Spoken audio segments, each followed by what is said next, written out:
તો આ તરફ વાત કરીએ ધોધમાર વરસાદથી સુરત જળબંબાકાર થયું છે। સુરત શહેરમાં વરસેલા ધોધમાર વરસાદથી અનેક વિસ્તારોમાં જળબંબાકારની સ્થિતિ।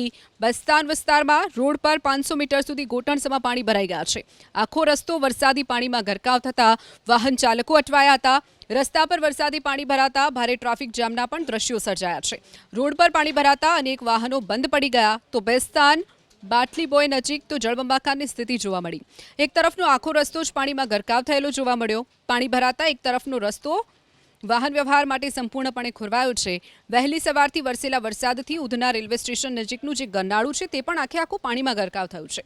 ગરનાળામાં ઘૂંટણસમાં પાણી ભરાતા વાહન ચાલકો માટે હાલ ગરનાળું બંધ કરવાની ફરજ પડી છે। ઓફિસ કે કામધંધે જવા નીકળેલા લોકોને એક છેડેથી બીજા છેડે જવા માટે જીવના જોખમે ઘૂંટણસમાં પાણીમાંથી પસાર થવા મજબૂર બનવું પડ્યું છે। વીઆઈપી રોડ પાસે આવેલા મહાવીર હાઇટ્સમાં તો ઝરણા વહેતા હોય તેવા દ્રશ્યો જોવા મળ્યા। મહાવીર હાઇટ્સના બેઝમેન્ટ સ્વિમિંગ પુલમાં ફેરવાઈ ગયું છે। વરસાદી પાણી ભરાતા બેઝમેન્ટમાં પાર્ક વાહનો પણ ડૂબી ગયા। પાર્કિંગ સહિત દુકાનોમાં પણ વરસાદી પાણી ઘૂસી જતા સ્થાનિકોનો માલસામાન પલળી ગયો છે। વરસાદી પાણીથી માલસામાન બચાવવા વહેલી સવારથી જ રહીશો કસરત કરતા જોવા મળ્યા। વરસાદી પાણી ભરાતા રહીશોએ પણ બિલ્ડર અને મહાનગરપાલિકા સામે રોષ ઠાલવ્યો છે।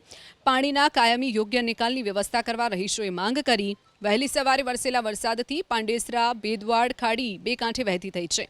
ખાડીમાં નવા પાણીની ભારે આવક થતાં ખાડી કાંઠાના પ્રેમનગરના રહીશોને પણ ખાડીપુરની સ્થિતિ સર્જાવાથી ચિંતા સતાવી રહી છે। જો ખાડીપુરનું જળસ્તર વધશે તો પ્રેમનગરમાં ખાડીના પાણી ઘૂસી જશે। સુરત શહેર સહિત જિલ્લામાં પણ વરસાદ વરસ્યો છે તો કામરેજ ઓલપાડ માંડવી માંગરોળ તાલુકામાં પણ ધીમી ધારે વરસાદ નોંધાયો છે।